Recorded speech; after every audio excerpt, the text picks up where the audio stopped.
October 9th, 2018. Coming up on Roland Unfiltered, live from Los Angeles. The last day of voter registration in Florida is being disrupted by Hurricane Michael, plus a state website that's not working. We'll have a live report on the storm from the Weather Channel's Paul Goodloe. Also, folks, what is happening also there, lawyers, the Lawyers Committee for Civil Rights Under Law, they're actually planning on taking the state of Florida to court if they don't deal with their voting system. A new report on climate change says it will cause extreme drought, wildfires, floods, and food shortages for hundreds of millions of people in just 11 years. Folks, that is in our lifetime. But people of color will bear a great deal of the burden. We'll break it down with a climate expert. Also, the GOP midterm strategy is to scare their people that angry mobs of paid protesters are coming after them. Same thing segregationists said about the civil rights movement. Using race and gender to divide America, will it work? Our panel will deal with Kanye going to the White House, the same White House that is sabotaging the Affordable Care Act by doing maintenance of the Obamacare website during the enrollment period. What the hell is wrong with these people? Cruelty is certainly a feature of the Trump administration. A new study shows most people think their racial identity is not tied to their skin color. The author is here to explain. Folks, it's time to bring the funk. I'm Roland Martin Unfiltered. Let's go.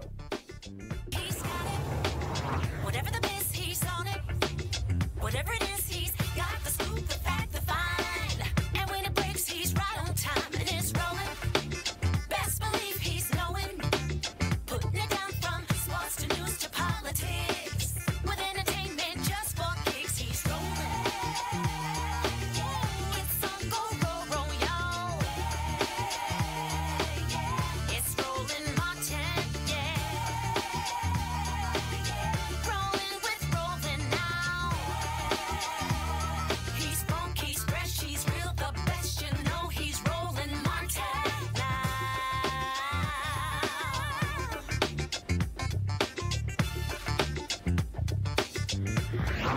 Martin.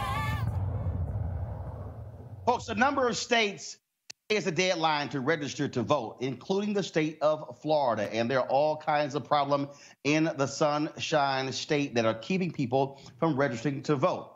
First, there's a major hurricane bearing down on the Florida Panhandle. We'll talk about that hurricane, which is now Hurricane 3, in just a moment with Paul Goodloe of the Weather Channel. But first, the Florida online registration site crashed over the weekend.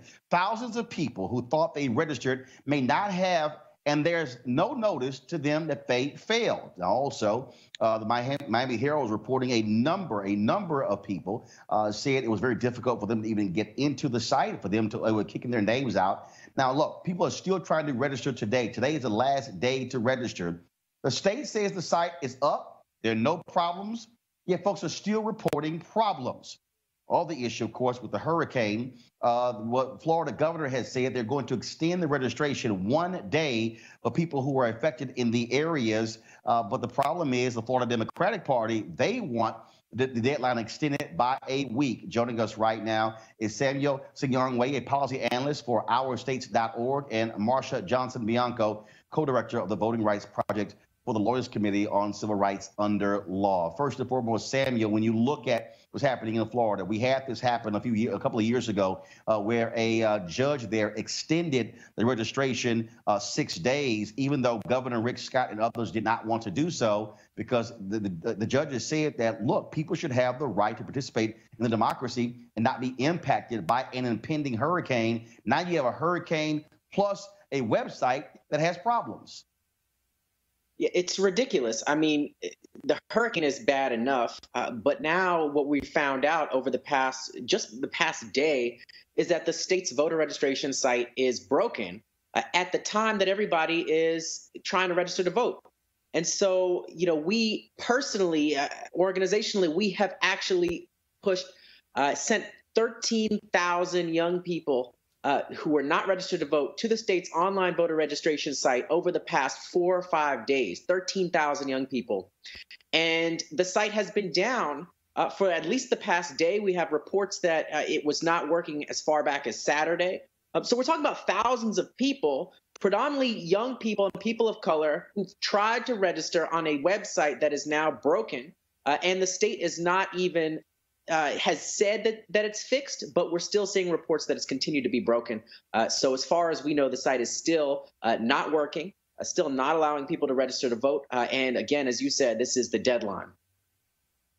Marcia, the Lawyers Committee for Civil Rights under Law has made it clear that they will take the state of Florida to court if necessary. What are you hearing from Florida state officials? I was reading a couple of newspapers, and they said everything is fine. There are no issues. Right. We're hearing from the officials that there's nothing wrong with the website. The voters just need to enable cookies, and they should be able to register to vote. But we're getting calls to the 866 Our Vote hotline that the voters can't register. And so we're asking the state to extend the voter registration by at least 4 days so that voters can focus on evacuating because of the hurricane and still have the opportunity to vote. It should be noted that the governor's extension only relates to paper ballots. I mean, paper registration forms, not online voter registration. So they're not even addressing the problems related to online voter registration, and the extension for paper ballots by 1 day is just not enough when folks are focused on evacuating for the hurricane. And obviously, the website was put up to make it easier for people to update their information so they would not be bumped off. It has been operational a year as of October 1st. And so, what other recourse is there? I mean, are you operating at the behest, frankly, of the Secretary of State and the governor? And so, again, the Florida Democratic Party, they want it extended a week. But again, they're focusing on the hurricane. What you're focusing on, Marcia, has to do with the website itself. Yeah, and I think they're both related because of the hurricane. Folks are not able to focus on registering. This is the deadline to register if the website isn't working, if the state isn't providing the adequate opportunities to be able to vote and providing an extension, then that's the problem. You can't have a resource that is supposed to be convenient for voters but not support it in times when voters on the deadline are trying to register to vote. Samuel? Yeah, I mean, we've been focusing more on the website, and that's because this isn't the first time the website has had these types of issues. It had a similar issue during the registration deadline to participate in the primary. And we know people who tried to register, were not able to register online, and did not get the opportunity to vote in the primary because of it. Now we're at the deadline to register for the general, and we're seeing the same exact error happening after they said they fixed it in July. We're seeing the same exact error happening, and the state saying that they fixed it again, like they did back in July, and again, the site is not fixed. So that's where we've been focusing. We know, particularly for young people, first-time registrants, that the online registration system is often, the easiest and sort of the go-to place for them to go register. And as I said, there have been at least 13,000 people have tried that over the past 4 days, young people, and have encountered a website that is so dysfunctional. I wouldn't be surprised if folks don't want to ever go back to that website again. And that's exactly how the voter suppression happens and how people get dissuaded not only from registering this time, but from registering in the future. Last question for you, Marcia. Obviously, first of all, have you already gone to federal court, or is that what the plan is? No, we are preparing to use litigation if the state does not do what it's supposed to do. We've written a letter to the state asking them to extend the voter registration, but we're always ready to go to court if they're not prepared to do the right thing. All right, Samuel Sinyangwe, Marcia Johnson Blanco, we certainly appreciate you joining us on Roland Martin Unfiltered. Thank you. Thank you.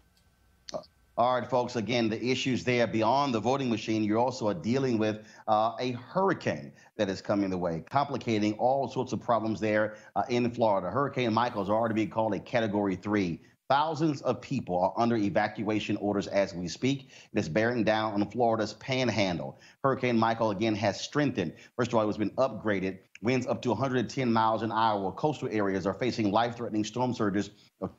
12 forecasters are warning the storm is likely to intensify beyond where it is right now with a lot higher winds. Here to break it all down is Paul Goodlow, meteorologist for the Weather Channel. Paul, how you doing? I'm doing well, Roland. How are you doing this afternoon? So here we go again. We're dealing with Hurricane Michael. We're dealing with what's happening, in Florida. We of course dealt with the hurricane that hit Puerto Rico, that hit the Virgin Islands. Now we're dealing with last year. Now we're dealing, of course, earlier this year, North Carolina. Now Florida is in the way. There's also concerns, potential damage to early voting locations, but also voting locations with election just 4 weeks away. Well, hearing that they're going to extend the voting, that's good news because the state of Florida needs to send all the resources they can to deal with this. This is an emergency across the state. The state of emergency has been declared. So, again, this is a major hurricane, not something to be kind of sneeze at. And those that can afford to need to get out of harm's way. And a big issue with evacuations, and people get on people for not evacuating, but it costs money to evacuate, to pay for a hotel for 3 or 4 or 5 days, to have gas, to have fuel, to have food for maybe a family of 4. We're talking probably, $60 to $100 a meal for 3 meals a day. So it's expensive to evacuate, but people do need to evacuate. You need to weigh, okay, I put myself in debt versus I put myself in harm's way. We can always make more money. We can't make more people and make more memories that we have here. So the important thing is your evacuation zone to get out. You mentioned storm surge, 9 to 12 feet, and that is definitely possible. The Florida coastline, that part of the panhandle, is very surge prone. There's a very shallow coastal shelf, which means you have a big, strong hurricane like Michael is. It creates its own kind of lifting of the ocean, and then you have waves on top of that, and then you have the winds coming in as well, pushing that wall of water even higher on shore. So the storm surge is a real threat across that region. And parts of the Florida Panhandle have beautiful beaches. And a lot of people flock there to vacation to live. So they're definitely in the evacuation zones. They need to head inland to higher ground. And we're talking that stretch. There are probably a couple of 100,000 people who live within 10 feet of sea level. So the risk is real there, and the winds as well. Unlike Florence came in very slowly. So Florence had time to entrain some drier air to kind of wind down. And at one point, Florence was a 4, made landfall as a Category 2. Michael was a Category 3, possibly maybe even Category 4 over the next within the next 24 hours when it makes landfall. It's moving quickly north at 12 miles per hour, so it is going to slam in there. So whatever winds you'll have, you can even add that 12 mile per hour forward speed to the winds. So we can definitely have catastrophic damage in some areas. The good news is, unlike Florence or a la Harvey last year, this thing comes in and keeps going. It's not going to stall out. We're not going to have days upon days of rain. But the swath, if you can put that up again, it's going to continue to move northward into Florida, into Georgia, and then into areas that were hit hard with Hurricane Florence, the low country of South Carolina, eastern North Carolina. They can bring that area a couple of more inches of rain, maybe in that 3 to 6 inch variety. Despite the fact that it's moving fast, it still is loaded with moisture and rain, and it could be wrung out there. So we have insult to injury. Many rivers are still running high across that area of eastern North Carolina and eastern and South Carolina as well. So a huge flood concern is up there inland, that's well away from the coastline from where Michael will make landfall. So we're talking now's the time to hopefully you are in, if you're in that zone, that you have left, or you have a sturdy structure to ride this thing out. And definitely there's going to be a swath of some damage and some power outages to last maybe a week or so. But the good news is, unlike Puerto Rico, we can quickly get resources in there through the arterial roads around the area. But to hear that people are coming up with a voter deadline, I always encourage everyone to vote. But at this point, they need to put these resources into protect people's lives and then push the deadline back and then get back to normal. Hopefully in a week to 5 days, things will be back to somewhat normal in that area directly impacted by Hurricane Michael. We can pull that slide back up, Paul, as I look at it right here on my iPad. What is the impact? We're focusing on the Florida Panhandle, but what about those folks who are there in Alabama? Because obviously what that red line is, that whole Gulf Coast region right there, certainly those folks are also going to be impacted.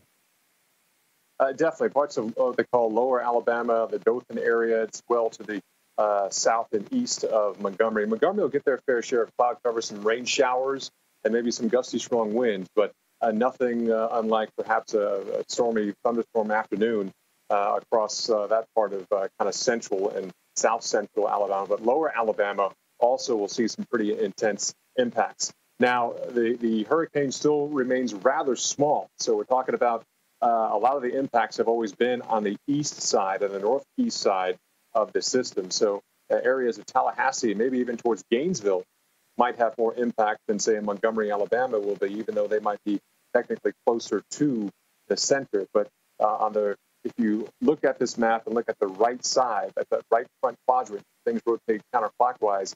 That's when you have more of the winds coming directly off the ocean. You're going to have a greater tornado threat pretty close to that center, especially on the east side where it makes landfall as well. So Gainesville, even maybe to Jacksonville, there are probably greater threats there, including tornadoes, than, say, Montgomery and Birmingham. So that's good news for them, but not as great news for areas along northern Florida and east area Panhandle. Then into parts of southern Georgia. Atlanta, they'll have some impacts. They'll have some gusty winds. Can't rule out some down power lines. But a lot of people don't realize the geography and topography of this area of the U.S. There are a lot of pine trees, and pine is not the strongest wood out there by far. So we're going to have a lot of these pine trees coming down, bringing power lines down, threatening to cover roads, threatening to hit homes as well. So we say to take that swell seriously. We're going to have some pretty intense winds because this thing is going to move quickly. It's not going to have time to wind down and slowly make landfall. It's hitting pretty hard, and it's keep trucking right on through southern Georgia, into middle Georgia, into low country of South Carolina, Columbia. Definitely going to be impacted as well with very strong winds. A lot of trees in this part of the Southeast, including Florida, a lot of pine trees, a lot of trees that might be weakened from previous year's drought, but definitely something to keep in mind if you live next to a lot of tall trees. Obviously, a lot of people are impacted by these hurricanes, and we're hearing lots about climate change as it relates to Hurricane Michael and other storms. Just yesterday, the United Nations panel that monitors climate change issued a new report that brought that, first of all, that ought to scare the hell out of everyone. They're saying not 100 years from now, they're not saying not 50 years from now, but unless we make drastic changes across this globe, by 2030, we can expect to see extreme drought, wildfires, floods, and food shortages for hundreds of millions of people, and likely to be felt most by poor folks and people of color. With us to look at climate change and African Americans, we'll keep Paul on this conversation, but also Jackie Patterson. She is Senior Director of the NAACP's Environmental Climate and Justice Program. Of course, we also have our panel there as well, Teresa Lundy, founder of TML Communications, Malik Abdul, National Communications Director for the Black Conservative Federation, and Pastor Shannon Wright, the third vice chair of the Maryland GOP. When I look at what is going on with climate change, part of the issue here, Jackie, is that you have this battle between folks who say, look, this is no big deal. This is just going to cost us too much money.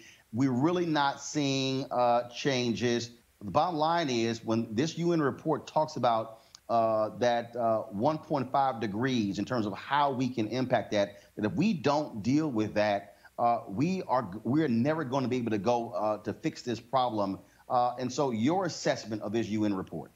Yeah, so unfortunately, as you said, it is exactly calling the alarm that we've always known about for a while now. And unfortunately, we have a situation where people aren't necessarily acknowledging the direness of the situation and the fact that we could have prevented being where we are now if we had started a while back. But the UN is saying it's now almost too late to make the changes that we need unless we act aggressively and ambitiously in terms of reducing our emissions that drive climate change.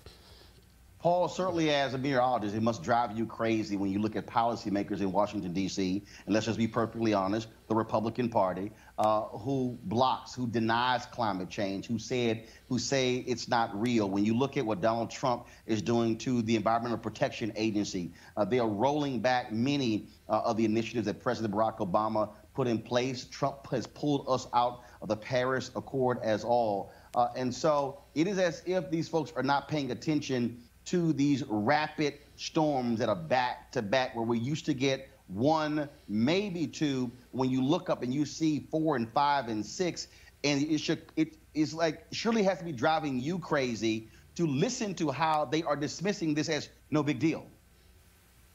Well, I look at human nature, Roland, and you look at politicians, they're all on, what, 2, 4, or 6-year terms.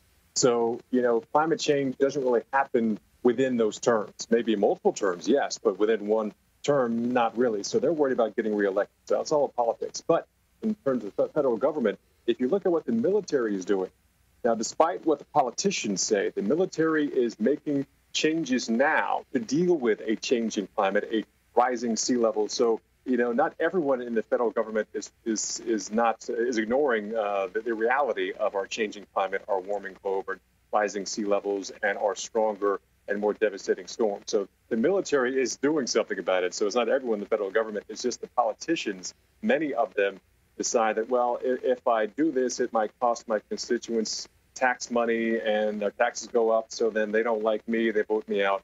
So that's their personal decision for whatever bias, whatever skin they have in the game. But people who live this every day, they realize it's happening. They're making change in the military and the Navy, Air Force.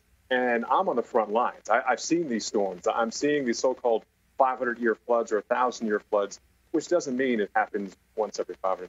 It means statistically, it's like 0.05. It's a very low percentage of happening in any given year. But we're seeing it. These percentages happen. These low percentages events happen, every 2, 3, or 4 years, a lot faster than you typically would expect because we're having more energy, more in our atmosphere. That's what heat is, and warming up the globe. And also, climate change and global warming doesn't mean that everyone has beach weather all year round. It means people are stuck in certain patterns. Maybe they're stuck in a wet pattern, which is horrible for farmers trying to get their crops out of the ground. And maybe they're stuck in a drought pattern, which is also horrible for farmers. Even water resources could impact the way you water your grass, or how much water you can drink, or how many times you can flush your toilet. So there are so many wide-ranging impacts we don't know yet. You have options of either what a lot of people are doing is say, hey, we should change our habits and maybe change the outcome, or the other option is ignore it, and then we have to deal with the wilder extremes, what I deal with day to day, which is the weather. Malik and Shannon, this is what I'm not understanding. You hear Paul make the point when I hear conservatives say, okay, well, this is going to cost business, it's going to cost jobs, it's going to cost us tax dollars.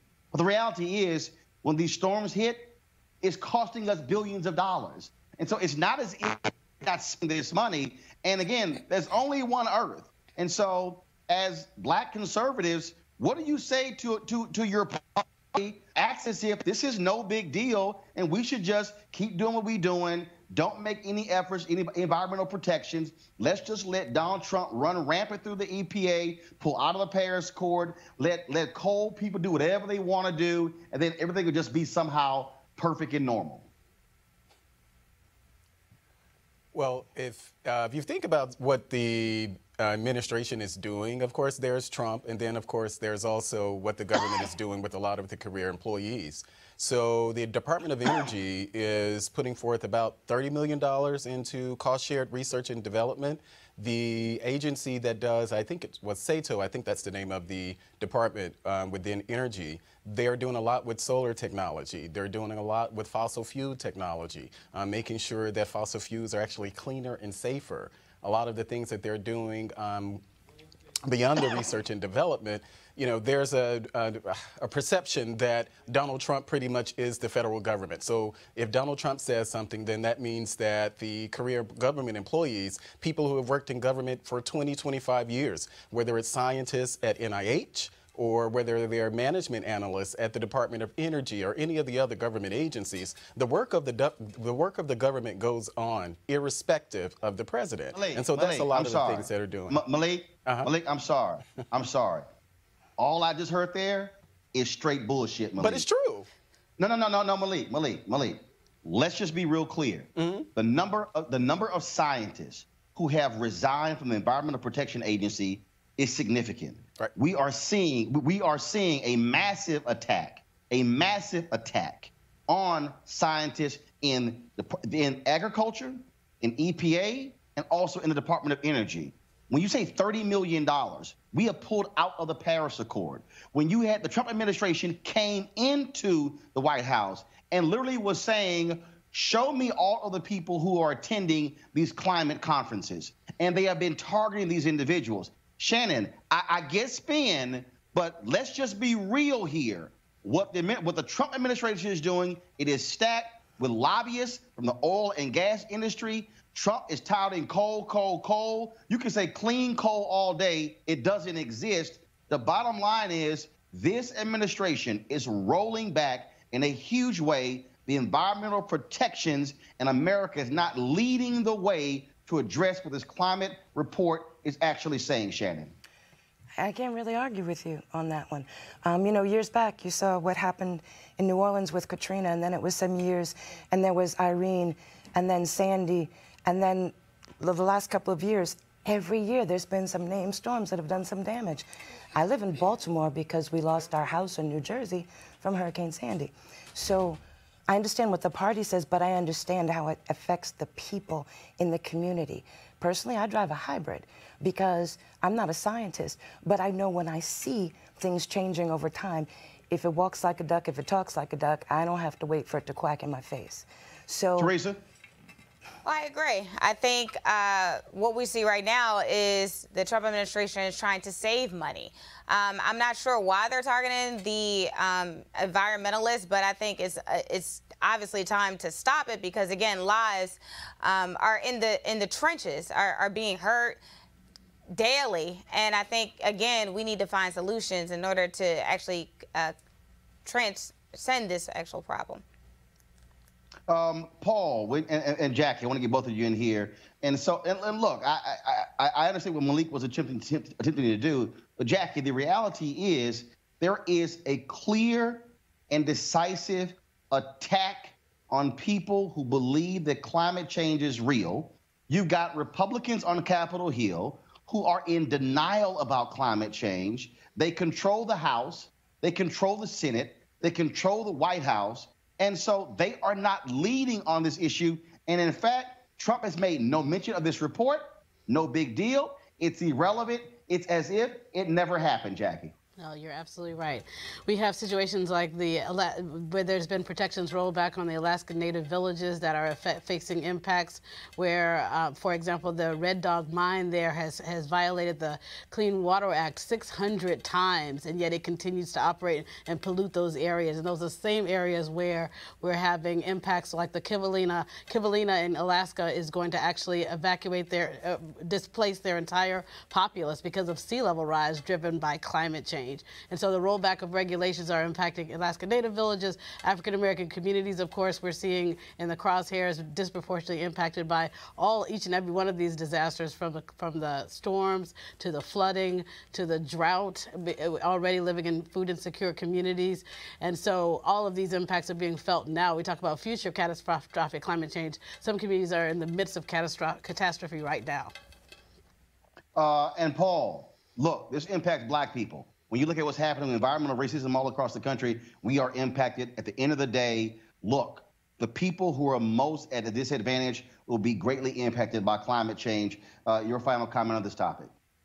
Well, you know, figures don't lie, but liars do figures. Now, I'm a scientist. The figures show that, yes, our climate is changing, our Earth is warming, and like the UN report said, we're going to have irreversible impacts if we don't do something and change things now.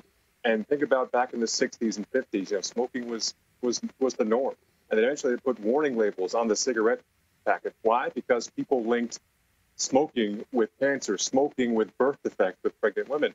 You know, what will it take for, you know, the masses to say, you know what, we need to be protected from this. We need to do whatever it takes. Yes, I know there's a big push and a big fight by big tobacco to stop that. But, you know, the human interest, the safety of the population won out. So it's a matter of, in my opinion, getting people who have that same mindset. Not all politicians are scientists. Some of them are. But when you have 95% of doctors saying, if you smoke, there's a good chance you'll get cancer, and then just 5% saying, there are people who smoke all their lives who don't get cancer. You know, what are you going to do? Me? I'm going with the numbers. I'm a scientist. I'm not smoking, and also I'm aware that climate is changing, and if I can, I will choose a greener choice than a non-green choice for the future of my children and their children. All right, then, Paul Goodlow, we certainly appreciate it. Thanks a lot. And, Paul, do me a favor. Next time you come on Roland Unfiltered, take that damn Texas Longhorn photo off that wall. You know how I feel about the Longhorns. You know black and burnt orange don't go together. If I move my head, there's the national championship score there, 41-38 USC. That was. You said Florida, what? University of Florida? Okay, whatever. No, USC. Oh, I got you. Yeah, that was sort of like what when Bush was president. All right, Paul 2005. Goodlow. When was A&M in the national championship? Yeah. Paul Goodlow. Let's do some research on that. Scared to play us. That's why y'all scared to play us. All right, Paul Goodlow, the Weather Channel. We appreciate it. Thanks a bunch, Jackie, with the NAACP. Thank you as well. Thank you.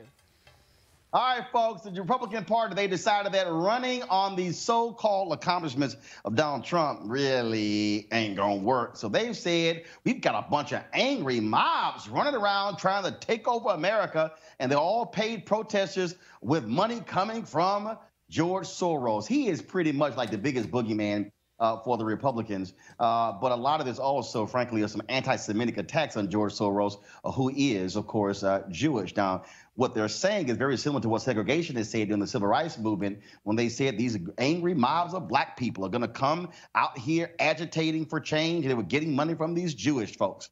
Here's what Reverend Dr. William J. Barber tweeted yesterday about Senate Majority Leader Mitch McConnell, his claims of mobs attacking senators. Now, let's pull this up. McConnell's language isn't new. When Judge Frank Johnson ruled against George Wallace in 1965, opening the door for Selma to Montgomery March, Wallace called Johnson a hypocrite who prostitutes our law in favor of mob rule. Now, the GOP, of course, has become the party that is stoking racial and gender divisions, fear brown immigrants, black people, women who dare speak up, coming for your sons and husbands, and LGBTQ folks, all threatening white male patriarchy. Nothing so to go back to our panel here. And so, Malik, I want to start with you. And so when you hear McConnell talk about these angry mobs and paid protesters, I'm sorry, it's as if people who are progressive or who are liberal are not patriots, who simply believe in a just America. That was the Republicans surely were embracing the Tea Party when they were marching on Capitol Hill, when they were storming Affordable Care Act town halls. Well, I'm glad you actually brought up the Tea Party, because if you remember, of course, they started wearing tea bags, so, around their heads, but then they migrated. And some of the things that the Tea Party did, I didn't necessarily agree with. I didn't agree when they showed up, of course, expressing their Second Amendment rights. I didn't agree when they showed up at Obama campaign events with their rifles. I didn't agree with that then. I equally don't agree. The Republican Party did. Well, yeah, sure. Some people in some.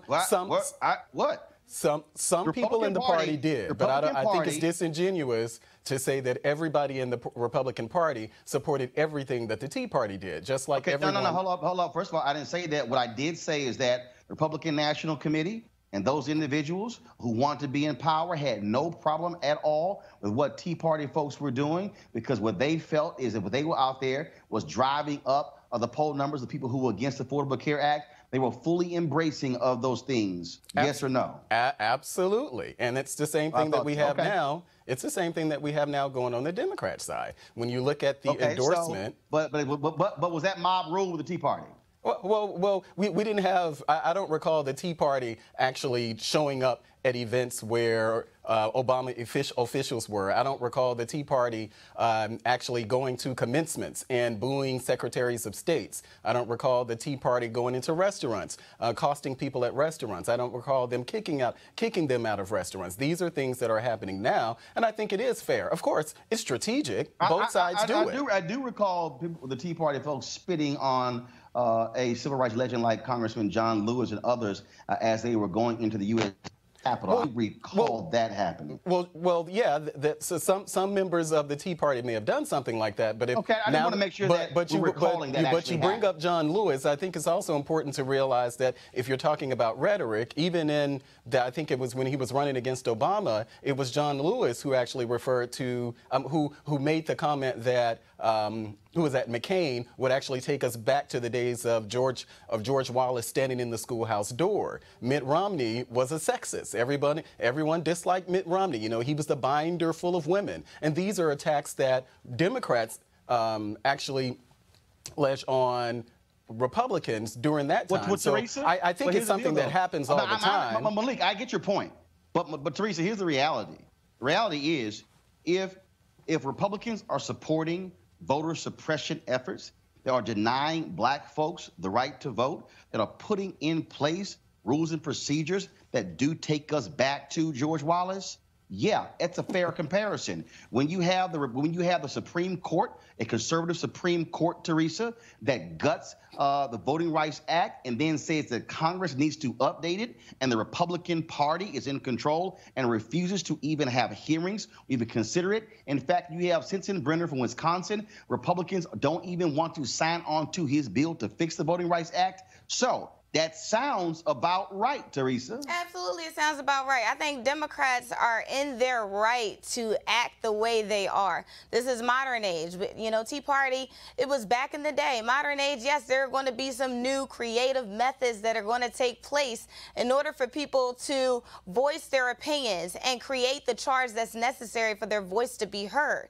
I think right now what we're seeing, yes, you know, we have our legislators actually now, for me, in a millennial sense, taking a stand, and they're telling people, look, when you see them, approach them, because it seems like the message is not getting through. When we knock on their doors or when we call their elected office, from the Senate to the Congress, who's unavailable? The elected official. So then we get the staffer or the intern, and then, you know, you expect people to be in a solemn state. I don't think a solemn state is where we are. This is the state that not only the Democratic Party, because as we have seen in many rallies across the state with the Trump administration and so on, people are out of control on both sides. So again, it needs to be a balance of professionalism, but again, we're in different times. But you know what, Shannon, here's the issue for me. We actually saw earlier this year where Republican members of Congress were scared to even hold town hall hearings. You saw people who were just, okay, I don't want to get attacked or have to answer any questions. I don't care if you're a Democrat or Republican. You are elected to office by the people. The least you can do is actually hold a town hall of your constituents and have to answer their questions. And so people are complaining about folks who were, knocking on the Supreme Court door. Okay, you know what? Seriously, I don't think that was any big deal. Now, I'm not chasing somebody out of a damn restaurant, because that's just a waste of my time. That to me is utterly ridiculous. Now, if you choose not to serve somebody, okay, and then you're gonna suffer the consequences of losing business. But the reality here is Mitch McConnell acts like he doesn't want any dissent whatsoever. Dissent is the basis for this country. It was founded on dissent. That's true. I'm old enough to remember bad behavior and acting out on both sides. I don't care what party you belong to. There's a certain way you should be handling yourself and a certain way you should be acting, especially if the younger generation, the millennials and beyond, are looking to their, quote, elders for how you react and how you respond. So when I see the Democrats, in this particular case, acting a certain way and acting out, it's not cool. But by the same token, when I saw the different protests on the Republican side against President Obama, that wasn't cool either. If we want to get to the issues at hand, the things that our country needs to face, let's cut all the bull and the drama. Let's keep it to the issues on both sides. Speaking of issues, I want y'all to respond to this ad that Republicans are running against a brother, Antonio Delgado, in New York. Check this out. Who am I? I'm Antonio Delgado. I was raised to believe you're supposed to love your neighbor. I'm an attorney, fighting for what's fair and just. Gotcha, sweating this like you have a sex to a porno flick. We owe it to our country to restore the American dream. Criticize is what a patriot does. God bless our rap, bless our rap, bless our rap, bless our rap. Who am I? I'm Antonio Delgado. The NRCC is responsible for the content of this ad. Now, the NRCC is a National Republican Congressional Committee, Malik. Now, they want to portray Antonio Delgado as some dangerous, scary rapper. You notice they left out he's also a Rhodes Scholar. He was a rapper for about as long as I was a professional football player. Didn't happen. I mean, the guy was, I mean, if you want to call him a rapper, okay, that's great. So, again, explain this whole deal. Oh, my goodness. Don't elect this rapper, this scary rapper who was rapping about a porno flick. Ooh, don't put him in Congress. Well, of course, it's politics. That's what happens in politics. I mean, when I saw the ad, I wasn't surprised that Republicans. You approve of the ad? Say that again? You approve of the ad? Well, it's a campaign ad. I don't see anything particularly wrong with the ad. The guy was a rapper, I believe, wasn't he? Teresa? Horrible. Horrible, horrible, horrible. Okay, so let's be very clear. Again, he is a Rhodes Scholar, so we need to talk about his credential. As a Rhodes Scholar, one, as an African-American male, two, and lastly, as someone, as a black man who is running as a candidate for his community. Yes, he had a job and a position to, express himself. But I think that political ad was actually geared to the point of, look, this is the person that you're rapping. As soon as he takes this suit off, we're going to see the real him. But, I mean, let's be very clear. He is an educated African-American male.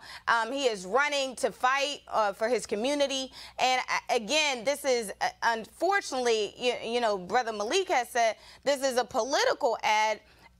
And this is politics today. But again, that is bad politics. That is 2018 bad politics that, again, they couldn't find anything on the educated man.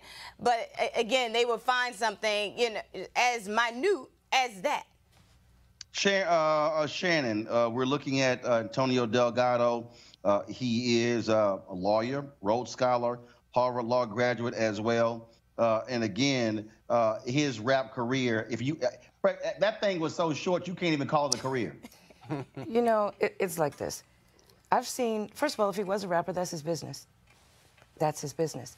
I've seen folks go from wrestlers Hold up. By the way, politics. Shannon, there's a dude who raps who's going to be at the White House for lunch with Trump and Jared Kushner there you go. On Thursday. So I've heard.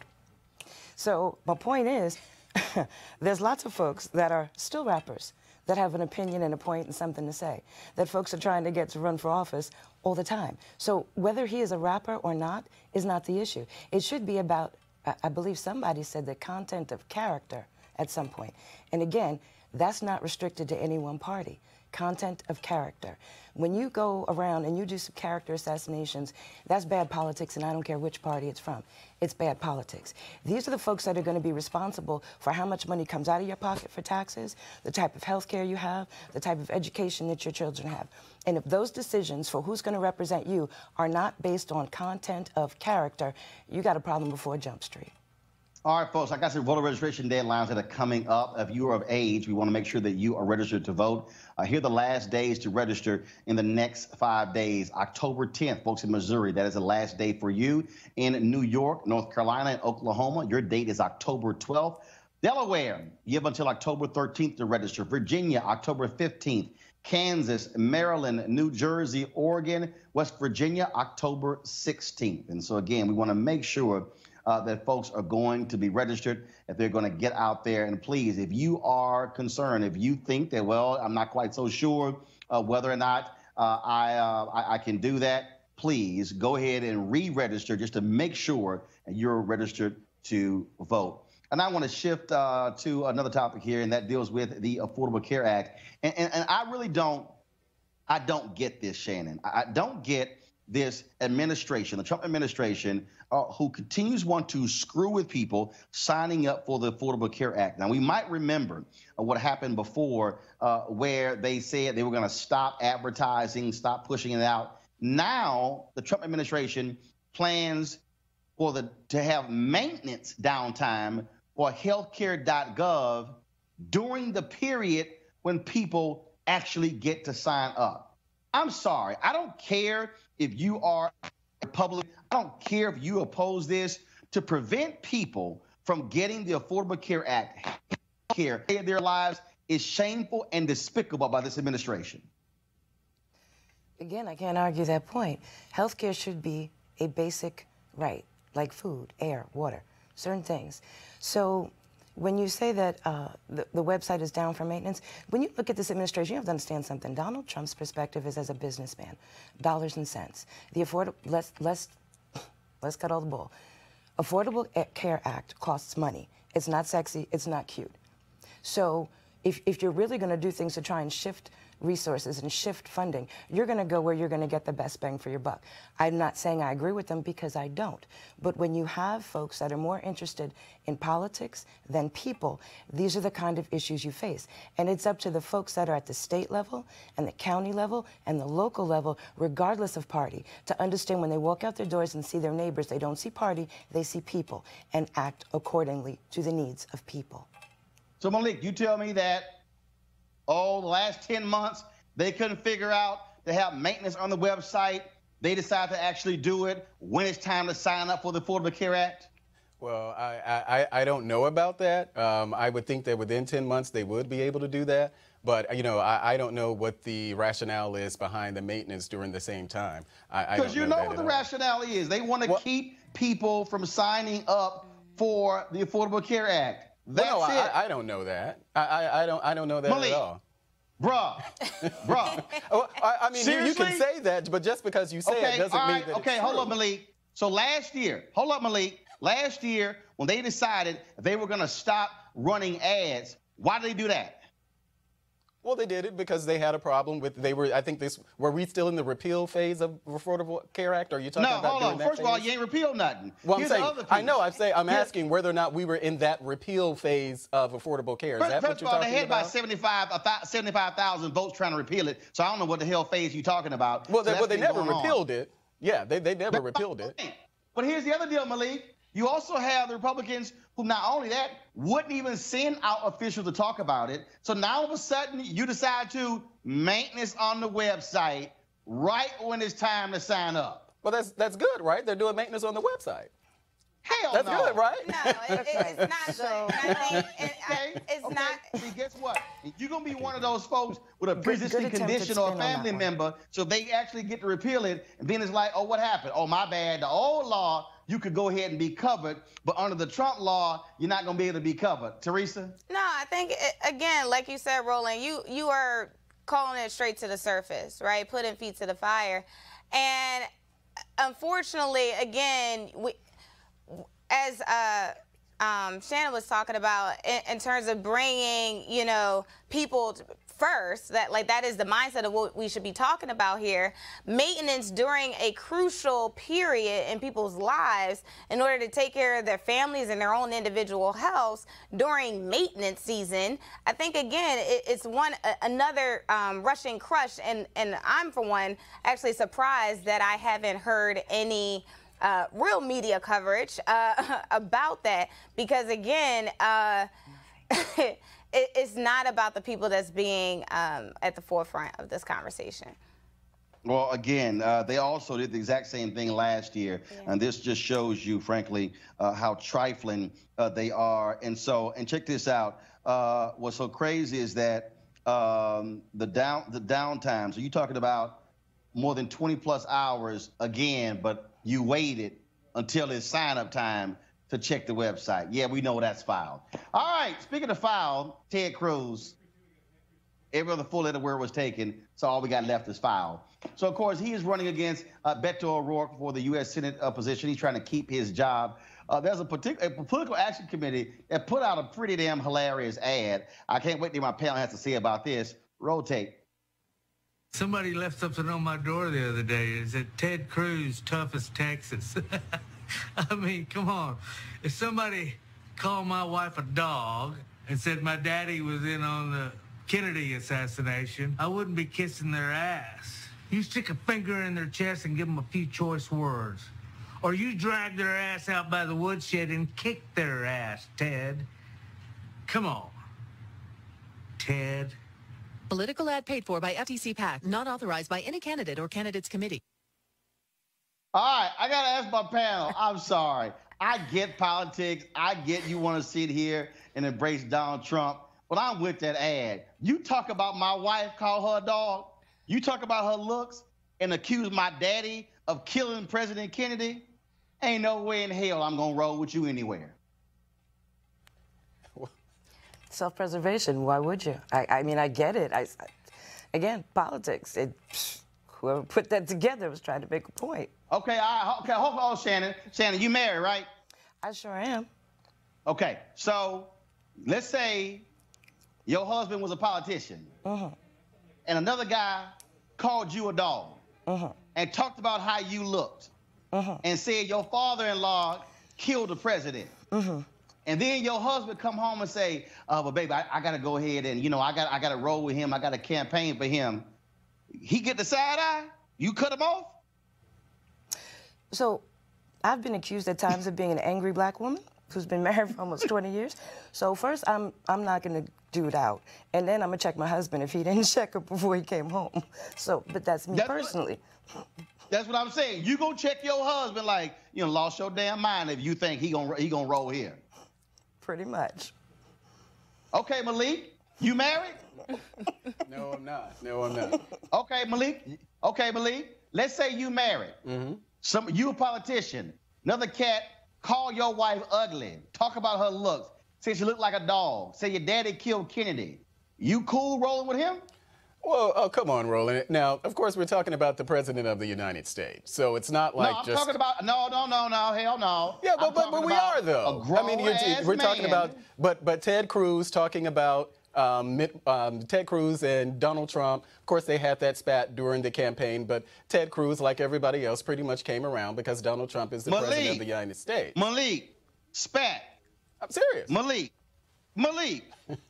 If a man call your wife ugly, I would have a problem with it. I would have a problem with it. You gonna say, honey, that's a spat? Nope, I would have a problem with it. I would absolutely have a problem with it. 100%. So what I'm saying is, you would be rolling with him, trying to suck up to him if he talked about your wife like that, huh? Well, I don't know. Look at the things that were said about Obama, by the Clintons and others during that 2008 election. Obama came back around like everyone else did. Did any of the Clintons call Michelle Obama a dog? That wasn't happening. No, they didn't call Michelle. They didn't call Michelle Obama a dog.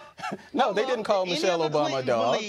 Malik, did any of the Clintons talk about Michelle Obama's looks? No, they didn't. Malik, did any of the Clintons say that Obama's daddy was involved in the assassination of a U.S. president?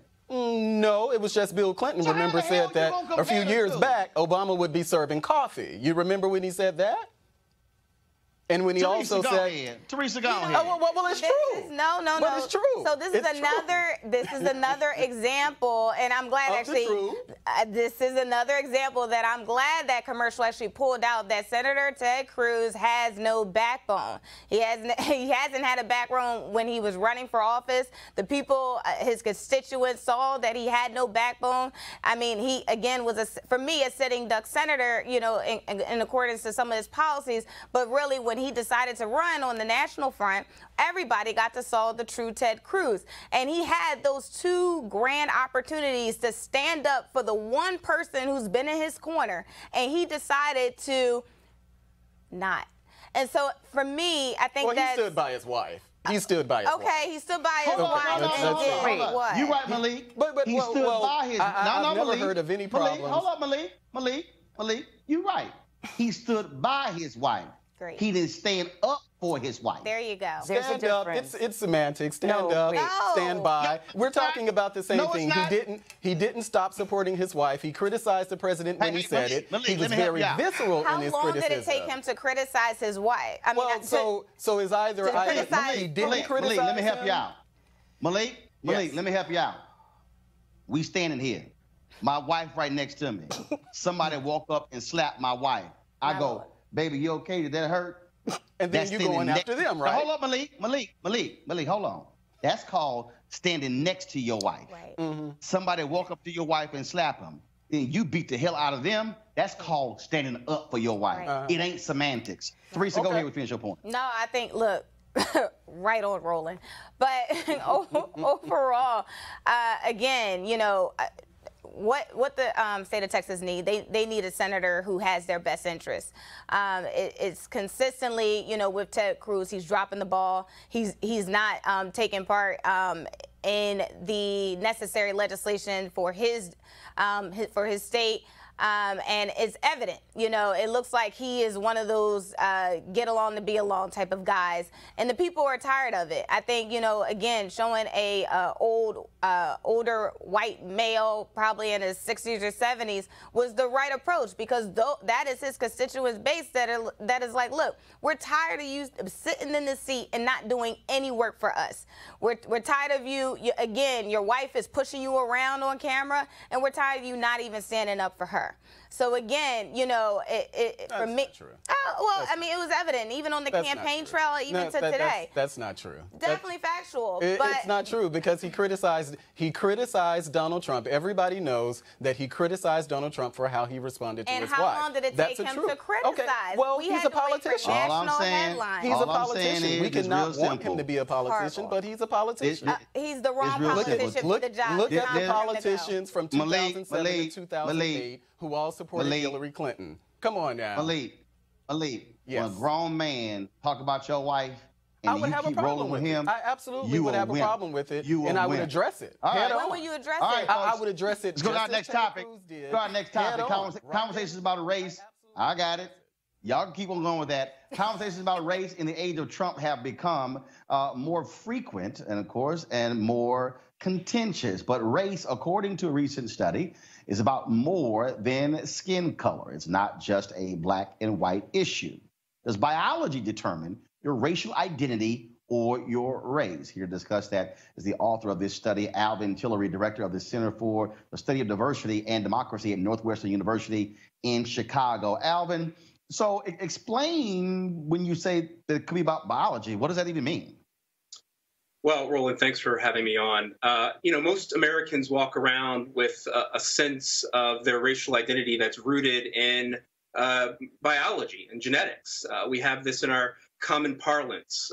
You know, black people cannot do well in math because of a sort of genetic thing. I'm sure you remember the fast twitch muscle explains why blacks are better at track, or white men can't jump. So we live with this sort of biological conception of race in our society. And so what we wanted to do in our study is to see how much these old ideas, because, you know, frankly, the idea that race is determined by biology is what launched the slave trade. Europeans felt that if they brought people with dark skin to the United States to work in their fields, they would be more successful as slavers, because they thought that blacks could work and toil in the sun better than whites. And so what we wanted to know is how much are these old ideas present in our society in a time when you have President Trump fanning race relations like no modern president we've ever seen. And so that's what the goal of the study was. And how prevalent are these ideas? They're less prevalent than we thought. I mean, frankly, when I started to partner with Joanna Mountain, who's the chief science officer at 23andMe that sort of co-sponsored the study, we believe that about 2/3 of Americans would have really a strong commitment to the idea that your genetics or biology determines your race. But we actually found the opposite. Only about 1/3 of Americans overall are committed to the idea that your race is determined exclusively by your genetics. And, you know, that's across racial categories. Whites are more strongly committed to the idea. About 4 in 10 whites believe this, and about 3 in 10 Asian, Latino, and African Americans believe this. And so that's good news. It's one of the few sort of, you know, good news pieces of data that we've had about race relations and survey research for a very long time. And so we're very excited about the finding. And so what do we then do with it? And so what is the path forward? What does it look like? Well, understanding that race is not scientifically sort of determined concept, understanding that our skin color differences are not species differences, right? Our skin color difference is about 1 to 3% of our genome. We're about 99% the same.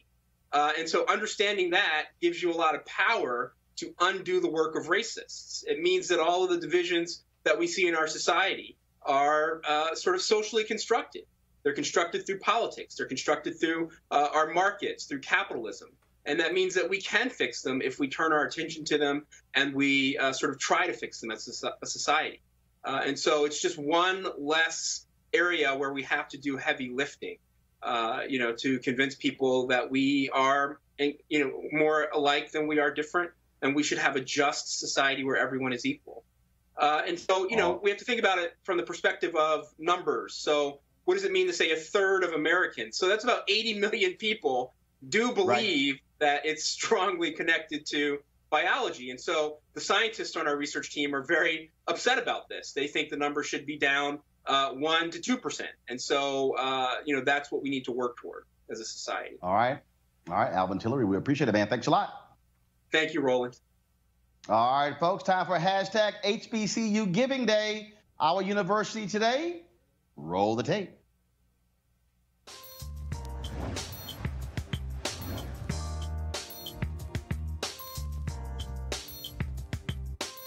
University, located, of course, in Prince George's County, Maryland. Founded in 1865, Bowie State is the oldest historically black college university in Maryland and one of the 10 oldest in the nation. If you want to support them, go to bowiestate.edu. That is bowiestate.edu. All right, folks, we certainly appreciate all of you for watching Roland Martin Unfiltered today. I want to thank our panel as well, Teresa, Malik, as well as Shannon. Don't forget you can support us by going to RolandMartinUnfiltered.com and joining our Bring the Funk fan club. We certainly hope you will be a contributor to make this possible. Of course, we plan on taking the show all across the country, bringing you the news and information that, frankly, you're not going to get anywhere else. There's lots of people out there, of course, who are yakking away on YouTube and on Facebook.